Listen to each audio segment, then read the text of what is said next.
no es ajena a algún incidente de carácter tecnológico. Esto es importante resaltar, dado que han habido ocasiones en que la plataforma puede haber tenido alguna caída. Sin embargo, la respuesta por parte de las empresas operadoras es de manera inmediata, priorizando siempre la criticidad de este proceso y por experiencias, según señalan las operadoras, las soluciones se han dado en menos de una hora. Y finalmente, el operador a través de la Dirección de Seguridad eh, mantiene un canal de comunicación constante y permanente con la PNP a fin de atender los requerimientos de geolocalización. Y antes de cerrar la presentación, queríamos añadir dos recomendaciones que hemos considerado importantes por parte del Ministerio de Transportes y Comunicaciones. La primera es sostener reuniones con los actores involucrados para recabar información e identificar si existe alguna oportunidad de mejora para hacer más eficiente o mejorar la prestación de estas consultas en línea. Y segundo, en caso de ser necesario, el MTC ofrece la colaboración y asistencia técnica para la Policía Nacional del Perú a fin de optimizar su plataforma eh, tecnológica que ellos cuentan para realizar las consultas, ¿no? Nos ponemos a disposición ante cualquier consulta o ampliación sobre la misma. Muchas gracias, señor congresista. ¿Algún congresista desea hacer uso de la palabra? Puede hacer en este momento. Yo tengo una pregunta particular. Usted nos ha dicho que las operadoras están cumpliendo, eh, voy a decir de la forma más simple, con la policía para luchar contra la inseguridad ciudadana. Me dice que están cumpliendo las operadoras como debe ser. Sí, están cumpliendo, han cumplido con implementar la plataforma tecnológica y están atendiendo los requerimientos de la Policía Nacional del Perú. Sin embargo, se han identificado oportunidades de mejora en cuanto hay ocasiones en que la plataforma puede fallar por las propias características de un software o un hardware, un sistema tecnológico. Sin embargo, están cumpliendo con absolver y levantar esas observaciones eventualmente, ¿no? Ok, gracias. Eh, Como tercer tema tenemos la presentación del señor Luis Pacheco Ceballos, director de la Dirección de Fiscalización e Instrucción del Organismo Supervisor de Inversión Privada en Telecomunicaciones, OCITEL, para que informe sobre los siguientes temas. Informar sobre las acciones de supervisión a las empresas operadoras, así como las infracciones y sanciones impuestas por incumplir el decreto legislativo 1182, que regula el uso de los datos derivados de las telecomunicaciones para la identificación, localización y geolocalización de equipos de comunicación en la lucha contra la delincuencia y el crimen organizado, y sus modificaciones establecidas en la Ley 31284. Informar si las empresas operadoras han cumplido con implementar los mecanismos de advertencia mediante mensaje al usuario que una llamada se realizó desde un establecimiento penitenciario o de inmediaciones de ese lugar, en cumplimiento de la quinta disposición complementaria final del decreto legislativo 1182. Informar sobre la articulación y acciones que viene realizando con las empresas operadoras para fortalecer la geolocalización en las provincias del país. Damos la bienvenida al señor Luis Pacheco Ceballos, director de la Dirección de Fiscalización e Instrucción del Organismo Supervisor de Inversión Privada en Telecomunicaciones, OCIPTEL, quien se encuentra presente en la sala de sesiones, acompañado de los señores Rocío Obregón Ángeles, abogada coordinadora de la Oficina de Asesoría Jurídica de OCIPTEL, y José Luis Castro Díaz, coordinador parlamentario de OCIPTEL. Tiene la palabra, señor director. Buenas tardes, señor congresista. Buenas tardes a todos los congresistas presentes en esta reunión.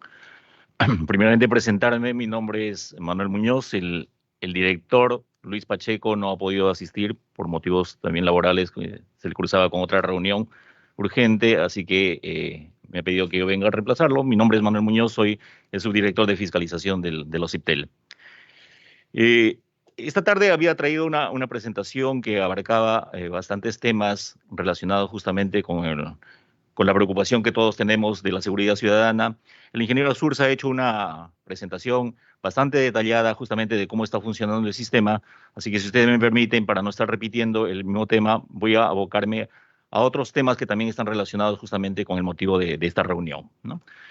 El marco normativo, si puede proyectar por favor la presentación. Sí, muchas gracias.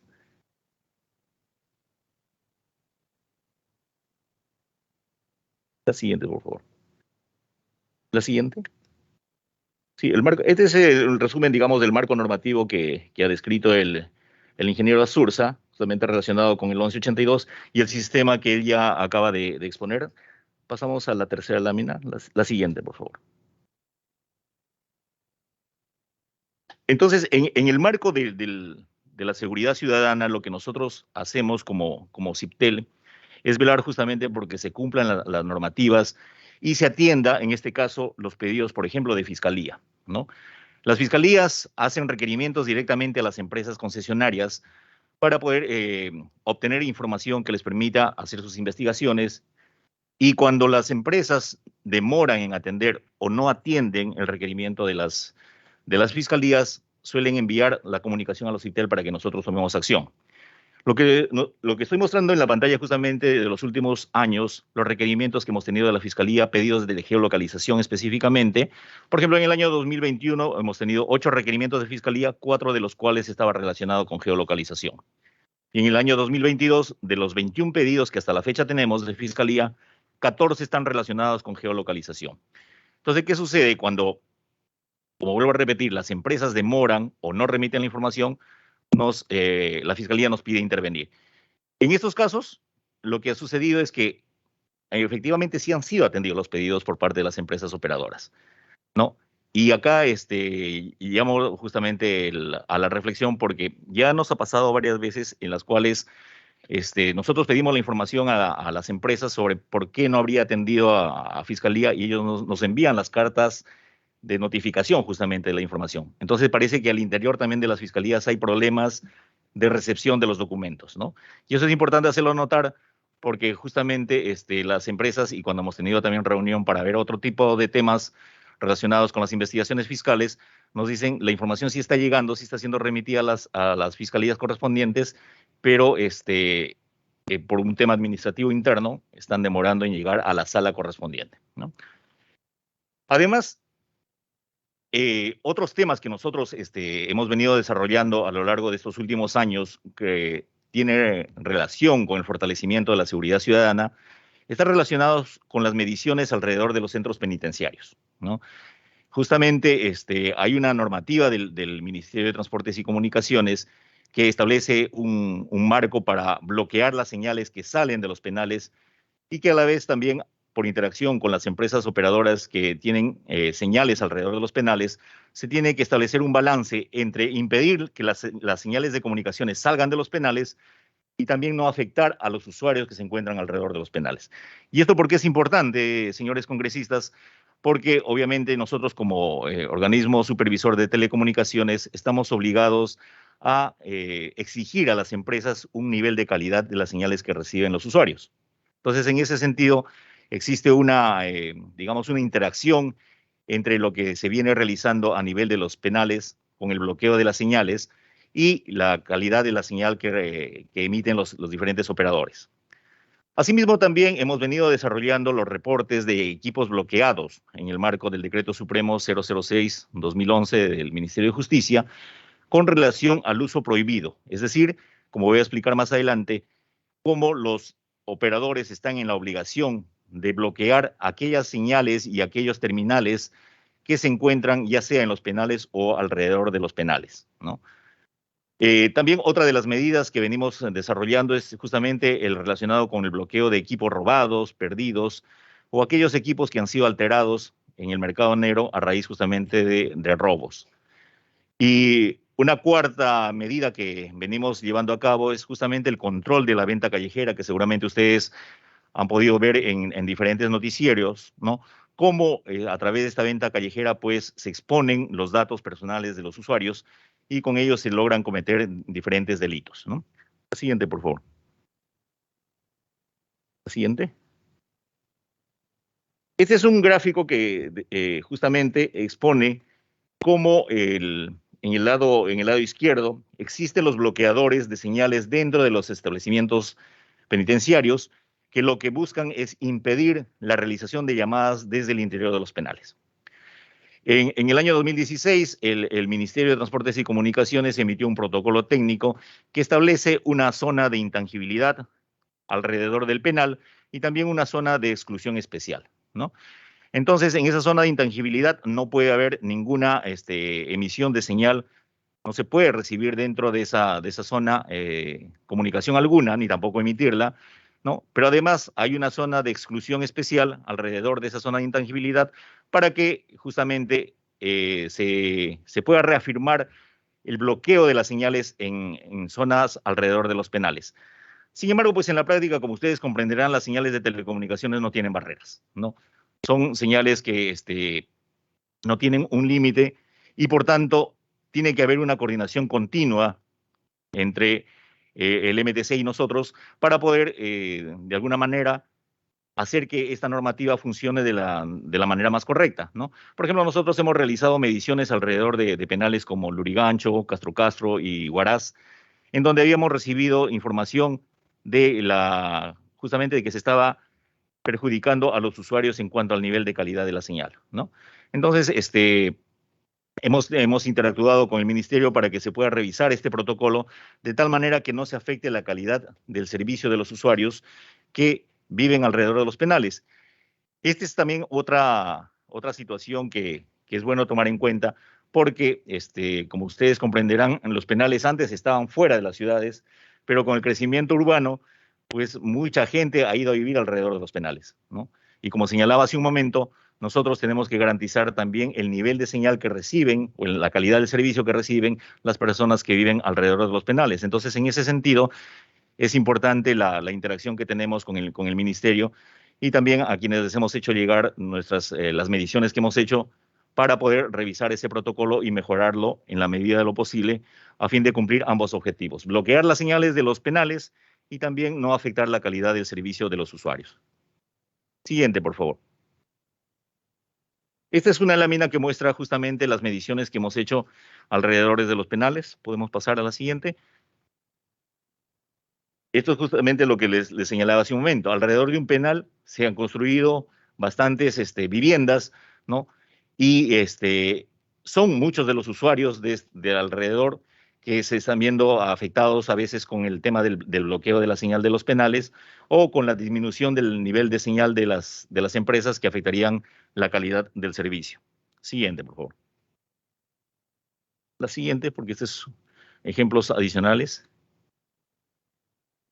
Les mencionaba hace un momento que otra de las medidas que nosotros hemos adoptado es justamente el que está relacionado con el Decreto Supremo 006-2011, que ordena a las empresas operadoras a que procedan con el corte de servicio y el bloqueo de los equipos terminales utilizados dentro de los penales, ¿no? Para nadie es desconocido que muchos de los eventos delictivos suceden desde dentro de los penales, así que las empresas tienen la obligación de detectar qué comunicaciones provienen de los penales y de esta manera bloquear no solamente el servicio, sino también los equipos terminales, para lo cual se han establecido una serie de criterios. La siguiente, por favor.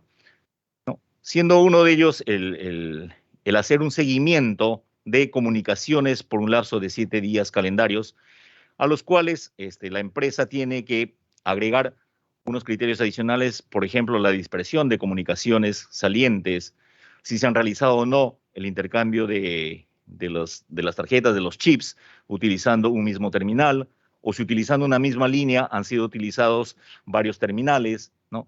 Ese tipo de información, las empresas, justamente a través de sus estaciones cercanas a los penales, pueden determinar de tal manera que establecen qué comunicaciones podrían haberse originado, ya sea dentro del penal o en zonas alrededor de los penales, ¿no? Otro de los criterios es justamente el horario atípico, ¿no? Entonces, por ejemplo, a veces se determina que una línea X ha realizado muchas llamadas en un corto tiempo o han habido varias llamadas con diferentes líneas, pero utilizando el mismo terminal, o incluso llamadas 2 de la mañana, 3 de la mañana. Entonces, es un tratamiento atípico de una comunicación y, por tanto, las empresas realizan el bloqueo correspondiente de acuerdo a la normativa, ¿no? De esta manera se busca impedir el uso inadecuado del servicio de telecomunicaciones desde los centros penitenciarios. La siguiente, por favor. Una vez realizado justamente ese corte de servicio y el bloqueo del equipo terminal, que tiene que ser realizado en el lapso de 2 días hábiles, ¿no? Las empresas informan a los ITEL el nombre del abonado, el número de terminal, el email o equivalente, a fin de que nosotros tomemos conocimiento de qué usuarios han sido bloqueados, tanto en servicio como en equipo terminal. ¿Para qué es esto? Porque como ustedes comprenderán, y les señalaba hace un momento que las señales, pues, obviamente no tienen restricción, a veces sucede que se han visto afectados usuarios que viven en torno a los centros penitenciarios, ¿no? Entonces, ese usuario que se ha visto afectado con el corte del servicio tiene la opción de ir a los IPTEL o ir a la empresa a solicitar el desbloqueo de ese servicio, ¿no? Porque justamente no es un usuario de un penal, ¿no? Entonces, en ese sentido, esta información permite a las empresas operadoras que puedan evaluar el caso y hacer el levantamiento de la información cuando corresponda, y también que nosotros podamos tomar alguna disposición, alguna medida correspondiente para no afectar a un usuario que no tiene nada que ver con un preso, por ejemplo. La siguiente, por favor. Entonces, acá mostramos algunas estadísticas de este año, ¿no? De los 4 meses primeros del año, con las cantidades que cada una de las 4 empresas operadoras móviles han venido bloqueando a lo largo de este año, ¿no? Estos bloqueos, como vuelvo a repetir, se realizan haciendo un seguimiento del tipo de llamadas, la cantidad de llamadas que se realizan, en qué horario se realizan, y de esa manera, pues hasta la fecha, hablamos de 9.153 equipos solamente en el año 2022, ¿no? Que habrían sido bloqueados por las 4 empresas operadoras. La siguiente, por favor. También, a su vez, justamente con lo que ya vine señalando hace unos minutos, los operadores, al bloquear las señales, pues no pueden determinar en ese momento si el usuario está o no dentro del penal. Entonces los usuarios pueden hacer un reclamo y pedir que se reevalúe su situación y de esta manera no verse afectado con el corte del servicio de manera inadecuada. La siguiente. A su vez, por favor, la siguiente. Como ustedes tienen conocimiento, el robo diario de los equipos es algo que no podemos ocultar y que todos los días vemos en las noticias. Estas son estadísticas que se muestran de lo que sucede a lo largo de los últimos 5 años, ¿no? En el año 2022 hasta la fecha tenemos un promedio de robo diario de un poco más de 4.000 líneas, ¿no? A nivel nacional. La siguiente, por favor. En este gráfico se muestra que durante la pandemia, ¿no? Fue el pico más bajo de robos que se dieron en abril del año 2020. ¿No? Sin embargo, a medida que se han ido levantando las medidas de restricción, tanto en el año 2020 y luego en el 2021, han vuelto a elevarse los robos diarios de equipos terminales. Las empresas tienen la obligación de reportarnos cada día, ¿no?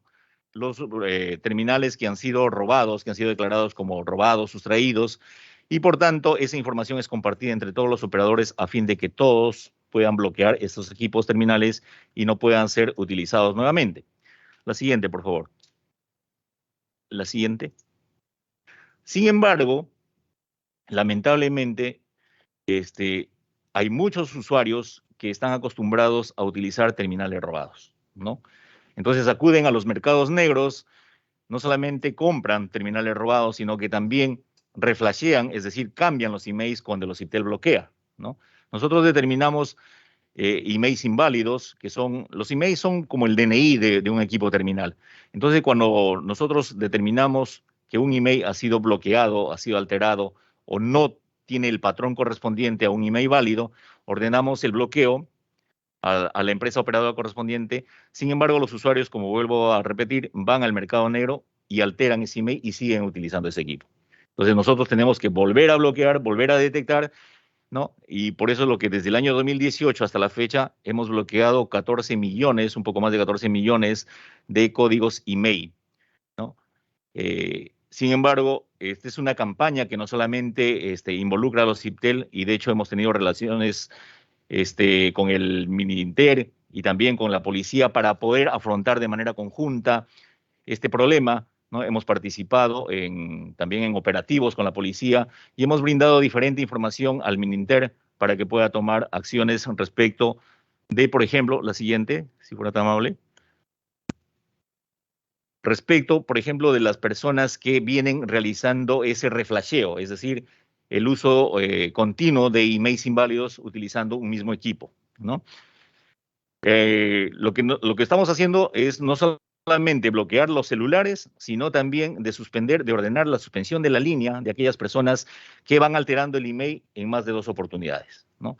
Esto con la finalidad justamente de evitar que el mismo terminal siga siendo utilizado en el mercado negro.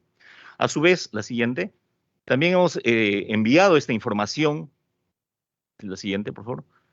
Hemos enviado esta información, siguiente, al Mininter, ¿no? Informando más o menos alrededor de 323,000 titulares que hemos identificado, es decir, personas que hemos identificado que vienen utilizando este tipo de terminales reflasheados. Esta es justamente unas fotos de los operativos en los cuales hemos participado en las Malvinas o en otros centros comerciales de San Juan del Lurigancho con la policía. Y nuestra participación ha sido básicamente, primero, para capacitar a la policía en cuanto a cómo determinar el email válido de un celular y cómo poder averiguar en la página web de los CIPTEL si un email ha sido declarado o no como alterado, como robado, ¿no? Y, por supuesto, también en los operativos en sí, en campo, para poder ayudar a la policía a establecer qué terminales dentro de un establecimiento están declarados como robados. La siguiente, por favor. El cuarto tema que señalaba hace un momento es el tema de la venta callejera, que es, la siguiente lámina, que es justamente uno de los problemas más fuertes que tenemos. ¿Por qué? Porque lamentablemente las empresas de telecomunicaciones no están tomando con seriedad este tema, a pesar de que nosotros hemos tenido bastantes acciones de supervisión, ¿no? Sin embargo, los vendedores ambulantes pues se han constituido en una de las fuentes de ingreso de estas empresas operadoras que han perdido el control, ¿no? ¿Y a qué me refiero con eso? Pues lamentablemente a través de la venta callejera se puede hacer un mal uso de los datos personales. Uno cuando compra en un ambulante utilizando el sistema biométrico deja la huella y no se sabe si es que en el celular que utilizan como interfaz estos vendedores puede haber un software que capture esa huella, ¿no? Y luego pueden, y de hecho han sucedido casos en los cuales, por ejemplo, se han obtenido más líneas a nombre de una misma persona, o también en otros casos, uno ha ido a un vendedor ambulante y ha pedido una línea a nombre de X persona y se la han dado sin ningún tipo de control, sin pasar por el sistema biométrico, sin hacer consulta a la RENIEC. Luego también con esos datos resultan comprando terminales de alta gama a nombre de una persona y luego la deuda la carga justamente esa persona afectada. Hay trámites no consentidos. Hemos visto el tema de robo de cuentas bancarias, ¿no? Entonces, es una fuente que nosotros consideramos que no debería existir y por eso es lo que hay varias iniciativas y hemos tenido conversaciones también con el Mininter a fin de poder emitir algún tipo de normativa que restrinja la comercialización definitiva de la venta ambulatoria, ¿no? La siguiente, por favor. Justamente a raíz de nuestra acción para tratar de evitar, para tratar de eliminar la venta ambulatoria, las empresas de telecomunicaciones nos denunciaron ante Indecopi, ¿no? Aduciendo que era una barrera burocrática. Felizmente, el Indecopi, luego de un segundo análisis, nos dio la razón, señalando que la venta de chips en la vía pública pues, no constituía una barrera burocrática y, por tanto, debería estar prohibida, ¿no? Entonces, hemos vuelto nosotros al campo a supervisar este tema, ¿no? Estamos justamente cerrando una quinta ronda o sexta ronda, si no me equivoco, de supervisiones para controlar la venta ambulatoria, luego de lo cual, si las empresas no atienden ese requerimiento, pues son sancionadas con diferentes medidas, con medidas cautelares y con multas posteriores. La siguiente, por favor. La siguiente, por ahí no rápido. Este es justamente la cantidad de millones de soles que se han impuesto solamente por venta callejera, ¿no? Estamos hablando que en el año 2021 y 2022 hemos impuesto alrededor de 20 millones de soles de multas a las empresas por seguir con la venta ambulatoria, ¿no? Afectando justamente a muchos usuarios, como ya lo he señalado. Y Telefónica ha sido la empresa que ha sido sancionada con 6 millones de soles de esos 20 millones, ¿no? La siguiente. Esta es una propuesta que nosotros hemos hecho de modificación de la ley de los IPTEL, de los organismos reguladores, en este caso del organismo regulador de telecomunicaciones, para que justamente se establezca específicamente la prohibición de la comercialización y contratación de los servicios públicos en la calle, ¿no? Con la finalidad, como vuelvo a repetir, de coadyuvar a que la seguridad ciudadana se afiance y no se tenga pues otros medios en los cuales se vulnere los derechos de los usuarios o la información personal de cada uno de ellos. Siguiente. Eso es lo que queríamos mostrar de manera complementaria a las diferentes medidas que como organismo regulador estamos adoptando y seguimos adoptando con la finalidad pues de coadyuvar a la mejora de la seguridad ciudadana, señor congresista. Muchas gracias.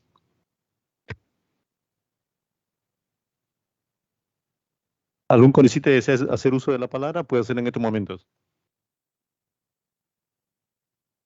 Señor presidente, por su intermedio, congresista Sixia.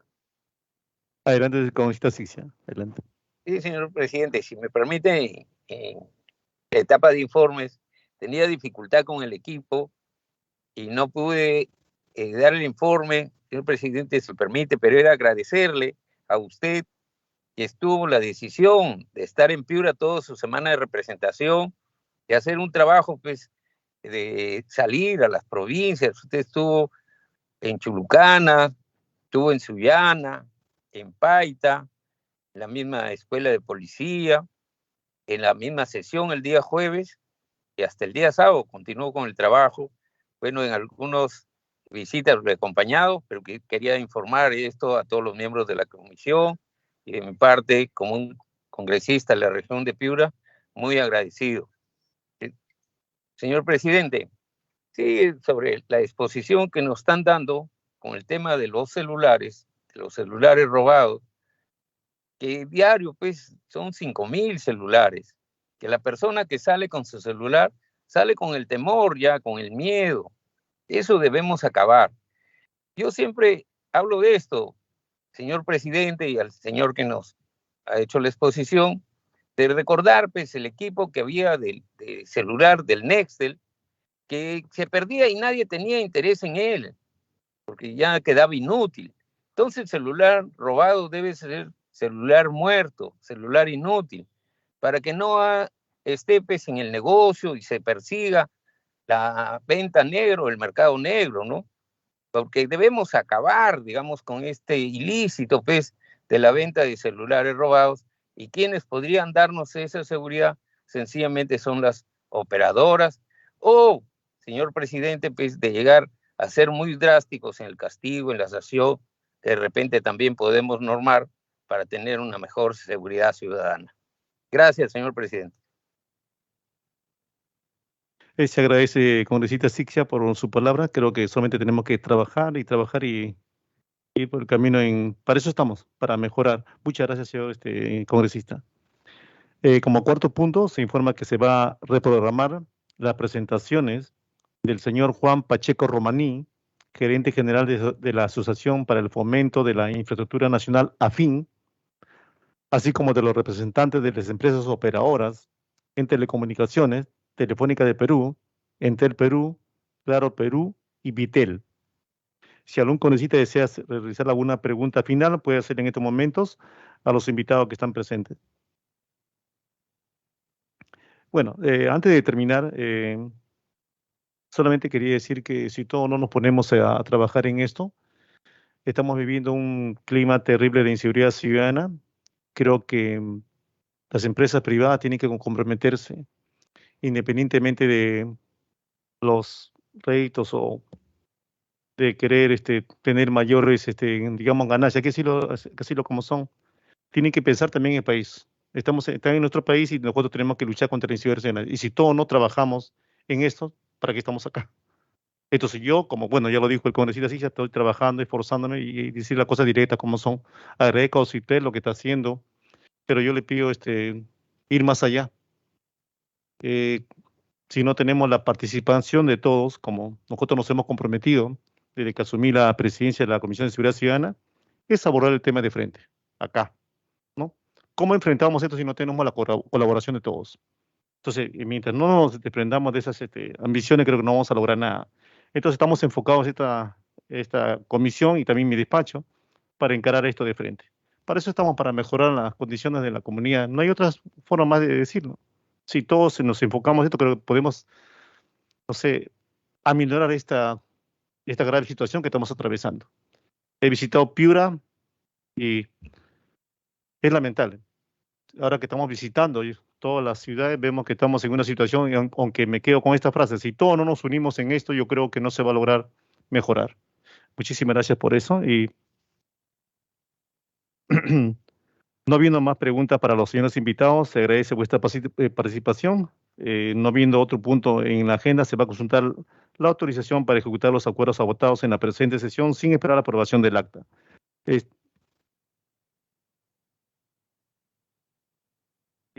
Concluimos la sesión y agradecemos a todos por su participación y muchas gracias y Dios los bendiga a todos. Gracias. Muchas gracias, señor presidente, y gracias también a todos los congresistas por la invitación a esta participación. Muy amables. Muchas gracias. Siendo las 18:40, damos por finalizada oficialmente la sesión. Muchas gracias a todos.